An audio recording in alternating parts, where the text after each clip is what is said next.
جی تو ویورز السلام علیکم ورحمۃ اللہ وبرکاتہ. تو ویورز کیا ہے نا کہ نعمتوں کے زوال سے کیا مراد ہے، اور جناب نعمتیں کیا ہوتی ہیں، اور دعاؤں کے اہتمام کے کیا فائدے ہیں. تو آج کی ویڈیو جناب بہت ہی زیادہ خاص ہونے والی ہے، اور جو ویورز میں نے آپ کو دعا بتانی ہے نا، اس دعا کے ذریعے سے رب تعالیٰ کی بہت ساری نعمتیں جناب عطا ہونے والی ہیں. اور اللہ تعالیٰ کی نعمتوں سے مراد تمام چیزیں آ جاتی ہیں، دنیاوی بھی اور اخروی بھی. ٹھیک ہے جناب، یہ تو ہو گیا. اور جناب کیسے ہیں ویورز؟ امید کرتے ہیں کہ سب ٹھیک ہوں گے، اپنے گھروں میں آباد و خوش ہوں گے. رب تعالیٰ ہم سب مسلمانوں کو اسی طرح آباد و خوش رکھے، آمین ثم آمین. تو ویورز ایک بہت ہی پیارا دن اور ایک بہت ہی پیاری صبح، جس صبح جب جناب ہم جی اٹھتے ہیں وہی پیاری صبح ہوتی ہے کہ رب تعالیٰ نے ہمیں دنیا میں جینے کا ایک اور موقع دیا، اور اپنے لیے اپنے اعمال کے باکس میں کچھ جمع کرنے کے لیے. اور رب تعالیٰ کی مخلوق کی خدمت کے ذریعے سے اپنی ہی خدمت ہوتی ہے. تو ویورز کیا ہو گیا نا کہ نعمتوں کے زوال سے اب جناب کیا مراد ہے، دعا اسی سے ریلیٹڈ ہے، اور مسنون دعاؤں میں سے یہ دعا آپ کے لیے سلیکٹ کی گئی ہے. بہت ہی پیاری دعا ہے، ترجمہ بھی بتاؤں گی، اور جی تھوڑا سا جو ہے وہ اس کی وضاحت ضروری ہوتی ہے تاکہ جو چیزیں ہمارے فائدے میں ہیں وہ ہم اس سے چن لیں. تو جناب کیا ہے، نعمتوں کے زوال سے کیا مراد ہے؟ اللہ کی دی ہوئی ہر نعمت، چاہے وہ ایمانی ہو، جسمانی ہو یا دنیاوی، اگر چھن جائے تو یہی زوال نعمت ہے. ٹھیک ہے ویورز، اس میں کئی پہلو شامل ہو جاتے ہیں. ایمانی نعمت کا زوال کب ہوتا ہے؟ ہدایت کا ختم ہو جانا، نماز یا قرآن کی لذت چھن جانا، دل کا سخت ہو جانا، یہ سب ایمان کی سب سے بڑی نعمت کے چھننے کی شکلیں ہیں. اور صحت و عافیت کا زوال کیا ہے جناب؟ بندہ تندرست ہو لیکن اچانک بیماری یا معذوری آ جائے، یہ بھی اللہ کی نعمت کے زوال میں سے ہے. کیونکہ ہم نے جو جب صحت رب تعالیٰ نے ہمیں دی، ہم نے اس کی کیئر نہیں کی، اور ہم نے اپنی باڈی کو تندرست نہیں رکھا، اور ہم نے اس کے ساتھ بہت ہی برا کیا. کس طرح کہ رب تعالیٰ کے اصولوں پہ ہم نے جو اصول بتائے گئے ہیں اس کے مطابق ہم نے اپنی باڈی کو نہیں ڈھالا، اپنی مرضی کے مطابق ڈھالا، تو جس کی وجہ سے زوال نعمت ہو گیا اور اچانک سے بیماری آ گئی. رزق و معاش کا بھی پھر زوال ہوتا ہے، خوشحالی سے غربت میں آ جانا، کاروبار یا روزگار کا ختم ہو جانا، یہ بھی اسی میں شامل ہے. عزت اور سکون کا زوال کیا ہوتا ہے؟ مطلب آپ کو سکون نہ رہنا، خاندان میں لڑائیاں یا لوگوں میں عزت کم ہو جانا. تو یہ سب جو ہے ویورز زوال کی جو ہے وہ نشانیاں ہیں سب، کہ ہم زوال پذیر کیسے ہوئے، کہ ہم نے رب کے اصولوں کو ڈینائی کیا، جیسا کہ میں نے آپ کو فردر بتایا. ٹھیک ہے ویورز، یہاں تک تو بات ہوگی. اب جو اگلی بات ہے، اگلی بات کون سی تھی کہ نعمتیں کیا ہوتی ہیں. نعمت صرف مال و دولت یا کھانے پینے کا نام نہیں ہے. قرآن اور حدیث کے مطابق بھی نعمتوں کی کئی قسمیں ہیں. اچھا جی، کون سی قسمیں ہو گئی؟ ایمان اور ہدایت ہو گیا، ٹھیک ہے، صحت و عافیت، رزق اور روزگار ہو گیا، عزت اور مقام ہو گیا، امن اور سلامتی ہو گیا، اور روحانی نعمتیں. ٹھیک ہے ویورز، سب سے بڑی نعمت یہ ہے کہ اللہ نے ہمیں اسلام اور قرآن عطا کیا، تو اس کو ہم نے فالو کرنا ہے. صحت و عافیت دی، بیماری سے بچاؤ، جسم کی سلامتی، اس کو ہم نے جو ہے وہ برقرار رکھنا ہے. اور حلال رزق اور گھر کا سکون، رزق اور روزگار ہو گیا، نعمتیں یہ ہیں. عزت اور مقام، لوگوں کے دلوں میں محبت اور احترام آپ کا پیدا ہو جانا، نعمتوں میں شامل ہے. گھر، ملک اور معاشرے میں سکون کا ہونا، یہ بھی نعمتیں ہیں، جو کہ آج کل بالکل ہی چھن چکا ہے. گھر میں بھی، ملک میں بھی اور معاشرے میں بھی سکون کی کوئی کیفیت نظر نہیں آتی. سب لوگ جو ہیں وہ تقریباً اضطراب میں ہی مبتلا ہیں، کیونکہ ہم نے جو ہے وہ دین کو فالو نہیں کیا، اور ہم کسی اور ہی طرف جو ہے وہ جا رہے ہیں. اور روحانی نعمتیں بھی تقریباً ہی لوگوں کی چھینی ہوئی ہیں، جو ان پہ قائم ہیں ان کو وہ نعمتیں حاصل ہیں. تو ویورز کیا ہے نا کہ ہم نے کیا کرنا ہے، پھر ٹاپک کی طرف آتے ہیں. میرا کنٹینٹ ہی جناب دعاؤں کا ہے، اور میں چاہتی ہوں کہ سب لوگ اپنی زندگی سنواریں، دنیا بھی سنواریں اور جناب آخرت بھی سنواریں. تو دعاؤں کے اہتمام کے جو ہے نا وہ بہت ہی زیادہ فائدے ہیں، اور ہمیں ان کو لازمی فالو کرنا چاہیے. اور بہت زیادہ جو ہے وہ ہمیں ترم خان نہیں بننا چاہیے کہ ہم کوئی بہت ہی بڑی ہستی ہیں اس وقت بن سکتے ہیں جب تک ہم رب کے اصولوں کو فالو کریں.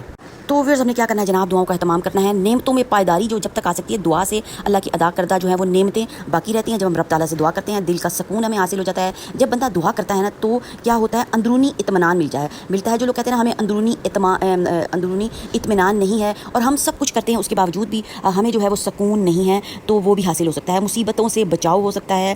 دعا جو ہے وہ بلاؤں کو ٹال دیتی ہے. شکر کا جذبہ پیدا ہو جاتا ہے. دعا کرتے وقت انسان اپنی نعمتوں کو یاد کرتا ہے اور شکر گزار بن جاتا ہے. اللہ کی قربت مل جاتی ہے. ظاہر ہے یہ تو ایک کامن سینس کی بات ہے کہ جب ہم دعا کرتے ہیں تو اللہ تعالیٰ سے ہی دعا کرتے ہیں، اور کرنی بھی چاہیے. اللہ سے ہم لوگ دعا کرتے ہیں تو کیا ہوتا ہے، اللہ کی مدد اور رحمت نازل ہو جاتی ہے. اللہ کی نعمتیں بھی تب تک باقی رہتی ہیں جب تک ہم ان کی حفاظت کریں. ٹھیک ہے، نعمتیں تو مل جاتی ہیں ہمیں دعاؤں کے ذریعے سے، پھر ہم نے انہیں قائم و دائم رکھنے کے لیے کیا کرنا ہوتا ہے، اور ایک ٹریک پہ ہم نے رہنا ہوتا ہے. یہ نہیں کہ جب ہم نے دعائیں کی، سب کچھ کیا، اللہ تعالیٰ نے ہمیں سب چیزیں دے دی تو پھر ہم منکر ہو گئے، پھر ہم نے اپنے آپ کو ہی بہت کچھ سمجھنا شروع کر دیا کہ جناب اب تو ہم کوئی بہت بڑی چیز بن چکے ہیں اور یہ ہماری وجہ سے حاصل ہوئے. نہیں، ایک پلک بھی نہیں جھپک سکتے. رب کی مرضی کے بغیر ہم لوگ کچھ بھی نہیں کر سکتے. اس لیے کہتی ہوں کہ ڈاؤن ٹو ارتھ انسان کو رہنا چاہیے، اور اپنے آپ کو کچھ بھی نہیں سمجھنا چاہیے، اور جو اللہ تعالیٰ کو عاجزی پسند ہے اسی میں ہمیں رہنا چاہیے. اور نعمتوں کی اصل حفاظت دعا کے ذریعے سے ہوتی ہے. دعا نہ صرف زوال نعمت کو روکتی ہے بلکہ ہمیں شکر گزار بناتی ہے، سکون ادا کرتی ہے، اور اللہ کی رحمت کو ہم پر ہمیشہ جناب قائم و دائم رکھتی ہے۔ تو ویورز نعمتوں کی اتنی زیادہ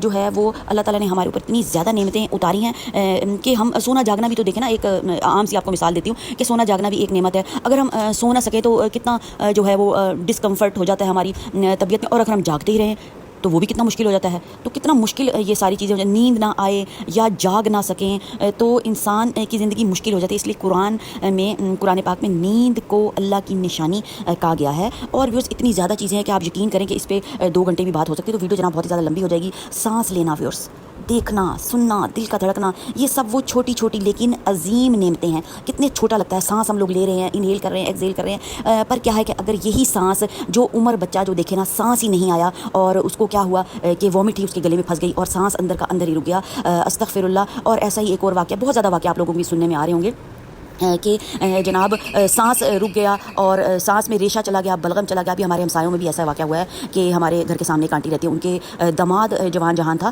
تو کیا ہوا کہ سانس جیسے کھانسی لیتے ہوئے ریشہ جو ہے وہ سانس کی نالی میں چلا گیا اور وہ جہاں بھاگ ہو گیا، جوان جہان بچہ، بیوی، 1-2 بچے۔ تو ہمیں جو ہے چھوٹی چھوٹی نعمتوں کی جو ہے وہ شکر ادا کرنا چاہیے اور ہمیں ان چیزوں کو نظر انداز نہیں کرنا چاہیے۔ دن رات کا بدلنا، صبح شام کی روشنی، اندھیرا، روشنی اور اندھیرا، ہمارا سونا اور جاگنا، یہ سب اللہ تعالیٰ کی نعمتوں میں آتی ہیں، اور اگر یہ چھن جائے تو زندگی تنگ اور کتنی مشکل ہو جاتی ہے۔ اب کہنے کو تو یہ کتنی چھوٹی باتیں ہیں، پر یہ بہت ہی غور طلب باتیں ہیں۔ اس لیے نبی کریم صلی اللہ علیہ وسلم اکثر شکر ادا کرتے اور دعاؤں کے ذریعے ان نعمتوں کی حفاظت رب تعالیٰ سے مانگتے تھے۔ حالانکہ نبی کریم صلی اللہ علیہ وسلم تو اللہ تعالیٰ کے محبوب تھے، پر پھر بھی وہ ہر وقت جو ہے، اور جنت کی بشارت بھی تھی، اس کے باوجود بھی اتنی زیادہ عاجزی تھی کہ ہر وقت رب تعالیٰ سے دعائیں مانگنی اور ان کا اہتمام کرنا۔ تو ویورز دعا جو ہے وہ سن لیں، ماشاءاللہ سے دعا جو ہے وہ بہت ہی پیاری ہے۔ مصنون دعاؤں میں سے جیسا کہ میں نے آپ کو پہلے بھی بتایا کہ میں نے اس کی سلیکشن کی ہوئی ہے۔ بسم اللہ الرحمن الرحیم، اللہم انی اعوذ بک من زوال نعمتک وتحول عافیتک وفجاءت نقمتک وجمیع سخاتک۔ ٹھیک ہے ویورز، تو یہ والی دعا ہے اور اس کا ترجمہ جو ہے وہ میں آپ کو بتا دیتی ہوں، بہت ہی پیارا ہے ماشاءاللہ سے۔ اے اللہ، بے شک میں تیری نعمتوں کے اے اللہ بے شک میں تیری نعمتوں کے زوال سے اور تیری عطا کردہ عافیت کے بدل جانے سے اور تیری سزا کے اچانک وارد ہو جانے سے اور تیری ہر قسم کی ناراضگی سے تیری پناہ چاہتا ہوں۔ ماشاءاللہ، سبحان اللہ، اللہ اکبر۔ تو ویورز یہ جو دعا ہے بہت ہی پیاری دعا ہے، جیسا کہ آپ لوگ بھی آج کل اپنے اراؤنڈنگس اور سراؤنڈنگس میں دیکھ رہے ہیں کہ کس طرح سے نعمتیں اچانک سے چھن جاتی ہیں اور بڑی بڑی حویلیوں والے اور بڑی بڑی چیزیں کیسے تباہ و برباد ہو جاتی ہیں۔ اب ہم اس پہ کوئی کومنٹ ہمیں دینا نہیں چاہیے، واللہ علم، اللہ کی آزمائش ہے یا نعمتیں چنی ہیں، ہم نے صرف جو ہے وہ اپنی اصلاح کرنی ہے اور لوگوں کی اصلاح کروانی ہے، اور کسی کو یہ فیل نہیں کروانا کہ ہم بہت نیک ہیں یا دوسرا بہت گناہ گار ہے۔ تو ایسی چیزیں بالکل بھی نہیں کرنی۔ تو ویورز ویڈیو ماشاءاللہ سے بہت ہی پیاری ہے، غور طلب ہے، تو آپ نے لازمی چینل کو سبسکرائب کرنا ہے، ویڈیو کو لائک کریں، شیئر کریں اور چینل کو سبسکرائب کریں، اور اپنی بہن اور اس کی فیملی کو رکھیں جناب دعاؤں میں یاد، اور غور و فکر جو ہے وہ بہت ہی زیادہ ضروری ہے۔ دیجیے اجازت، اللہ حافظ۔